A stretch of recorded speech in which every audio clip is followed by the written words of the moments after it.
Good day, viewers. You are welcome to the same show, Bulwark against drug addiction. And here I'm with my honorable friend, Mr. Edelto. Nice to meet you, sir. It's a pleasure. It's a pleasure, sir. Good to see you. Yeah. So first of all, can you please introduce yourself to our viewers? Yeah, my name is Edelto.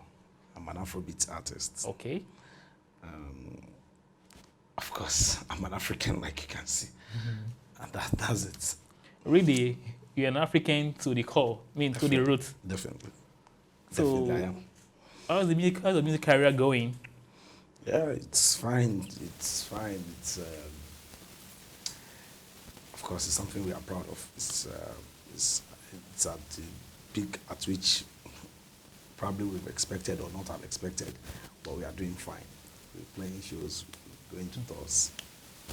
Yeah. That's the basic things that we do. Really, getting you down to the studio is not something really easy, I must confess. I'm very sorry. Give me the time that things we are very busy. Okay. Yeah. So, Afro music, Afrobeat, yeah. That's the same field that Femi, Fela, Definitely. and Nicola Kuti, Yes. all our legends have been in the field all this while. And really, I love Afro music. But one thing I see is that Afro music Afrobeat in particular, is highly influential. Yeah. Not only in Africa, but globally. Yes. And I can testify, I've seen you do shows in Belgium, in US, on social media. Yeah. And even told me that you are recording for a Belgian. Definitely. So we are recording. Some years ago, we recorded an album with the band in Belgium, the Asna band. Asna band is one big band in Belgium. So we're part of their album in 2017 or thereabouts.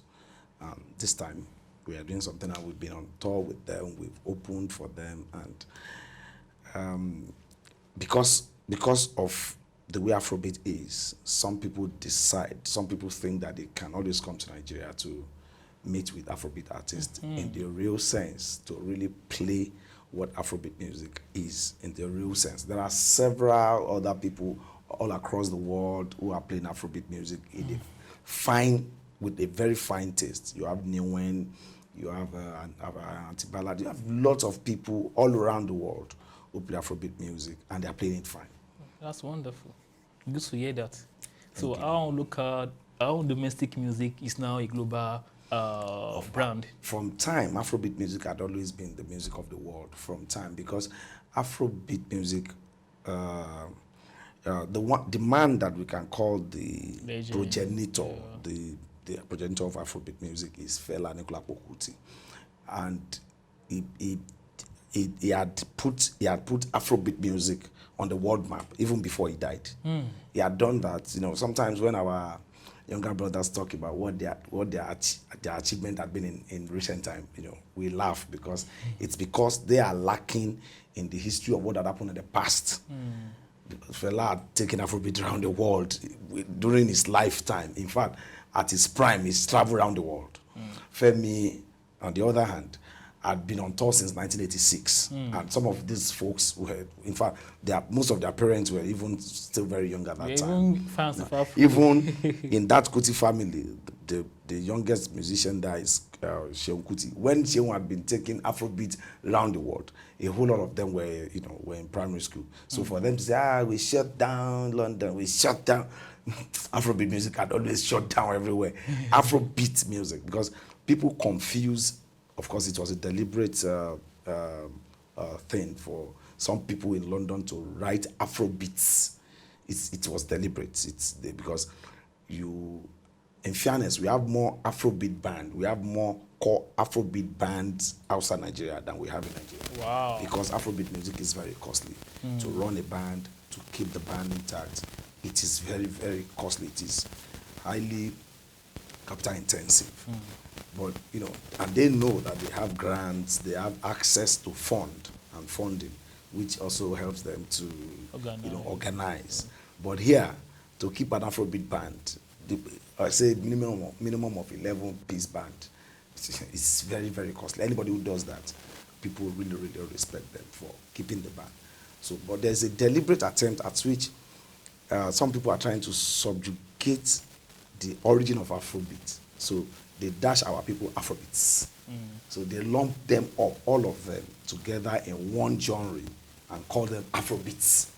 And if you look at their music, if you look at, I would like to mention some few names now. If you look at Olamide, Wizkid, and Davido, if you look at those music, those three guys, artists. they are different genre, not even sub-genre of music. They are in the, Olamide is in a class of his own. His style is, you can't compare them based on styles. And so for you to now lump Q Dots, Olamide, Davido, Burna Boy, Yemi Alade, lump them up into one genre and call it Afrobeats is a disservice to the creativity of these guys. But because just like the way Africans are, our history are being written from outside. We don't write our history. We are like the animals in the jungle whose history means nothing to the hunters. The hunters write the history of hunting. Animals have no say in it. And that's the way they are. It's a disservice to their creativity, to their to whatever they put into their works, to carry all of them. How can you put Brahimo, Q Dots, Olamide, and all of them? How can you lump them up in one genre called Afrobeats? And is to just say, okay, all of you stay there. The real Afrobeat, we will collect it and own it.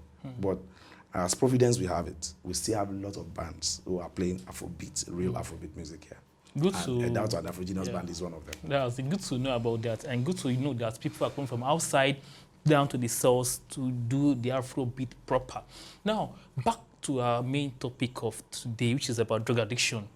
Now, drug addiction can derail someone's career in music. Definitely. So, how can Afrobeat, the genre that you are from originally, help in fighting against the risk of drug addiction?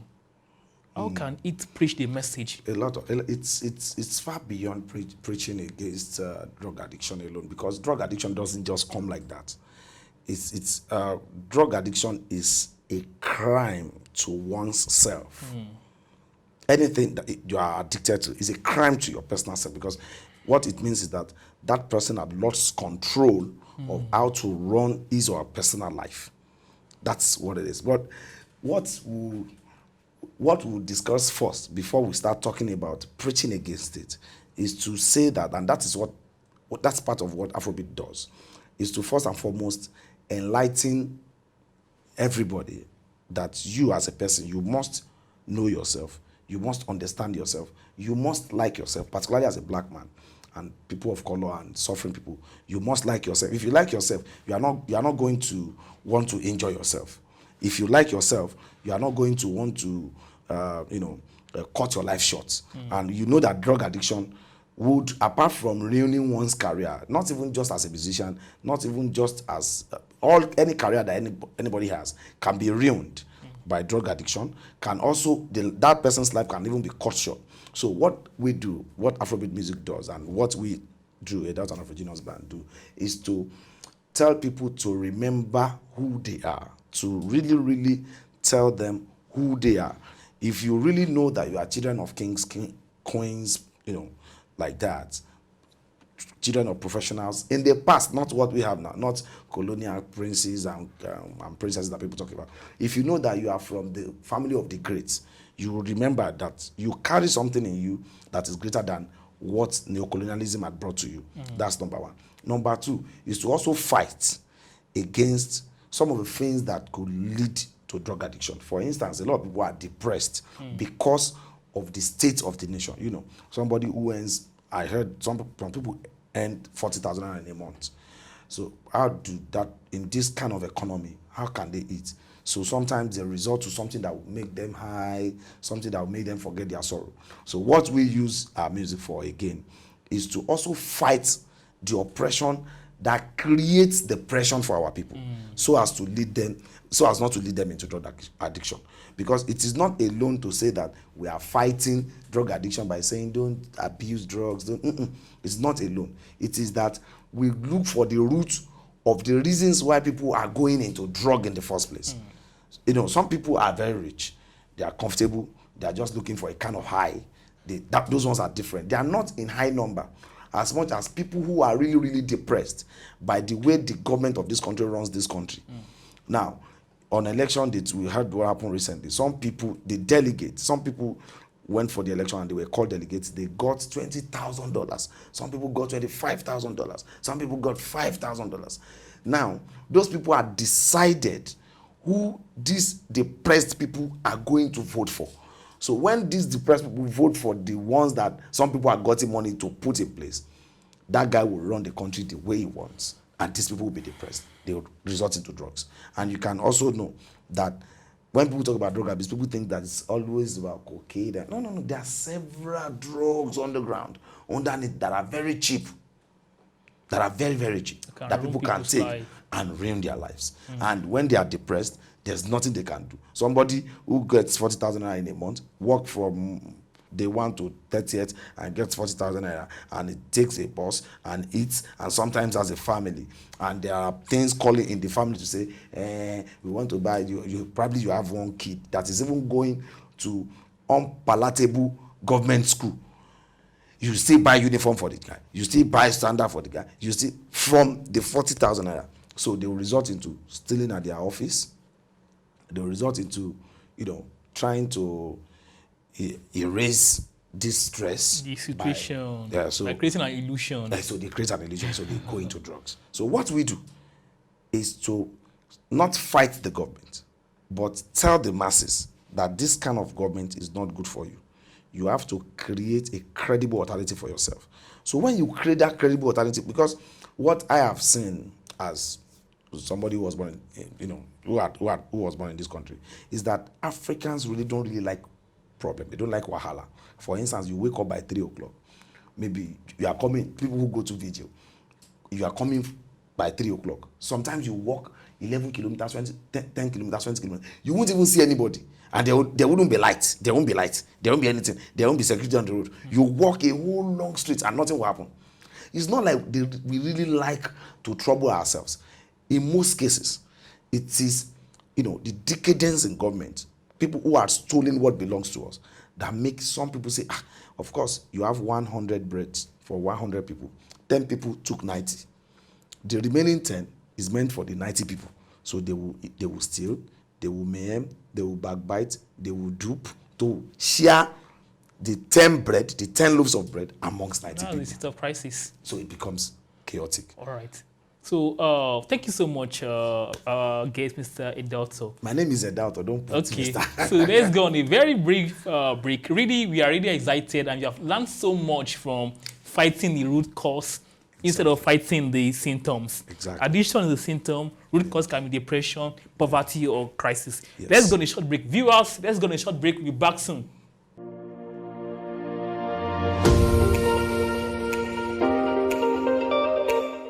Welcome back, our most esteemed viewers. I'm still with my guest, our own dearly honorable guest. I'll use the same word again, Mr. Edalto. Really, I've taken us to the pinnacle or the prism of everything all. Now, there is always there are root causes rather to every challenge. Yes. In fact, most challenges are like symptoms covering the hidden damages below the surface. Correct. We have subsurface problems like bad government, creating depression causing crimes, people feeling insecure, personally insecure, emotionally. They now resort to drug addiction to create illusion of their own situation. Exactly. It's a series of chain reaction, like a nuclear bomb. So how can we overcome this nuclear bombardment of Nigeria? By bad system, bad economy, vis-a-vis bad government. Bad government will produce a bad economy. Exactly. Bad economy will produce bad citizenry. Bad citizenry will get addicted to vices, drugs, and the rest. So what can we now do apart from enlightenment? Well, we will continue to enlighten our people to be free. To be free because sometimes the people are afraid of freedom because they don't know what to do with freedom. do freedom. Sometimes government too is always holding on to freedom as if it has the power to dash it. Okay. So what we need to do is to continue to teach, and it was a policy used at some point in western part of Nigeria. It's teach one, teach one. You must always, all of us musicians, because musicians have the power to teach. You can Yes. imagine all the energies our brothers, our friends put into your dear. You can imagine if that energy is being put into some lyrics that can enliven the people. That same song will still blow like that, and people will have a lot of things to learn. So it means that we must continue to teach our people, to remind them that creating a kind of illusion that, you know, that is not even needed. Sometimes you create some illusions. You say you are a dreamer, you create some illusions for you, you think it is needed. It is for us to continually teach that all of these things are not needed. Fight the root cause. Because if you do not fight the root cause and fight the challenges that are emanated from it, it will still go back to where we started from. So we must continue to fight bad governments. And that's a major, because the government are also partakers of the importation of those drugs. For instance, of course, let me say this one. They say police catch people for Igbo, but Risla has a NAFDAC number. Wow. You should ask yourself. Wow. So government are also part of the reasons. They are part of the importations of these drugs. Wow. They are part of the reasons why people abuse these drugs. So the first major problem, root of the problem, is government and its policy and its system. We must fight those systems to recreate a progressive society.